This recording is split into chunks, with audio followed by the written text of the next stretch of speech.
The distress signal rippled through subspace like a dying star's final scream. Ambassador Thalara of the Vinian Collective had sent it with trembling appendages, knowing full well it would likely be her last act. The Krithax swarm had already consumed 3 colony worlds, and her homeworld would fall within days. She hadn't expected anyone to answer. The galactic community had retreated behind their borders, each species calculating that survival meant isolation. The Krithax were unstoppable, a plague of biomechanical horrors that converted entire civilizations into more of themselves. So when the reply came, Thalara's 3 hearts nearly stopped. Distress signal received. Humanité en route. Hold position. Humanity. The word sent a ripple of confusion through the collective's command center. The humans had only joined the galactic stage 70 cycles ago, newcomers who'd barely mastered faster-than-light travel. They were traders and explorers, not warriors. What could they possibly do against the Krithax? 4 days later, they found out. The humans didn't send scouts. They didn't send frigates or cruisers or even battleships. They sent dreadnoughts. 16 massive vessels dropped out of hyperspace at the edge of the Vinian system, each one larger than anything the collective had ever constructed. They weren't sleek or elegant like Vinian ships. They were brutal slabs of armor and weapons painted in harsh grays and whites, adorned with names in the angular human script: Indomitable, Righteous Fury, Last Stand, Never Forgotten. Admiral Chen's face appeared on every screen across the dying world below. She was older than Thalara had expected, with deep lines around her eyes and gray streaking through her dark hair. But those eyes held something the ambassador recognized, the look of someone who'd seen too much death and refused to accept one more. "Ambassador Thalara," Chen said, her voice carrying the weight of absolute certainty. "We received your call. We're here to help." "Admiral," Thalara managed, her translator struggling with the emotion in her voice. "The Krithax fleet numbers in the thousands. Your 16 ships cannot... Watch us!" The Krithax swarm detected the human fleet immediately. They'd consumed the memories of 100 species and recognized weakness when they saw it. 16 ships against thousands?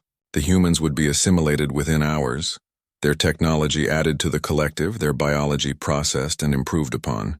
They attacked with the confidence of an apex predator. The human dreadnoughts formed a defensive sphere around the Vinian homeworld and waited. No maneuvering, no fancy tactics. They simply held position as the swarm descended upon them like a metallic hurricane. Then the humans opened fire. The first salvo turned night into day across Vinian's surface. Magnetic accelerator cannons threw projectiles at a significant fraction of light speed, each impact releasing energy equivalent to tactical nuclear weapons. Missiles by the thousands streaked through space, their trails forming a deadly web. Point defense lasers created lattices of coherent light that vaporized anything smaller than a fighter craft. But it was the main guns that truly terrified the Krithax. Each dreadnought carried spinal-mounted particle beam cannons, weapons that channeled the fury of a star into a focused lance of destruction. When they fired in unison, whole sections of the Krithax fleet simply ceased to exist, vaporized at the atomic level. The Vinians watched from their bunkers in stunned silence as the humans systematically dismantled a force that had conquered half a sector. The dreadnoughts rotated in perfect coordination, presenting fresh armor when their shields failed, overlapping their fields of fire with mathematical precision. They fought like a single organism, anticipating each other's movements with eerie accuracy. The Krithax tried to adapt. They always adapted, it was their greatest strength. They shifted tactics, targeted weak points, attempted to overwhelm individual ships with concentrated fire. The humans adapted faster. When the Krithax focused their assault on the Indomitable, the other dreadnoughts shifted formation, layering their shields over their wounded sister while she fell back to recharge. When the swarm tried to slip past the defensive sphere, human fighters launched from hidden bays, small, vicious craft piloted by individuals who flew with a recklessness that seemed to border on insanity, yet somehow worked. 6 hours into the battle, something unprecedented happened. The Krithax began to retreat. In 5,000 cycles of recorded history, the Krithax had never retreated. They consumed or they died. There was no middle ground. But humans had taught them a new emotion: fear. The remnants of the swarm fled into hyperspace, leaving behind thousands of destroyed vessels and the shattered fragments of their collective confidence. The humans didn't pursue. They held position around Vinian until every last Krthak signature vanished from sensors. Then Admiral Chen contacted Thalara again.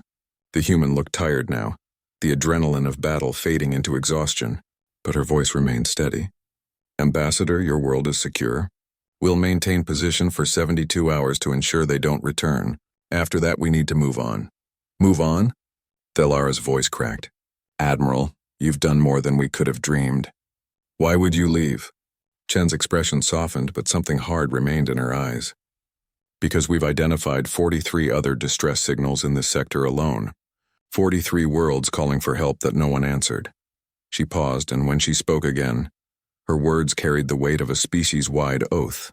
We heard them all, Ambassador, and we're going to answer every single one. But why? Thalara whispered. You barely know us. The collective never aided humanity. We offered nothing when you needed us. Why risk your lives for strangers? Admiral Chen was quiet for a long moment, and when she smiled, it was sad and proud in equal measure.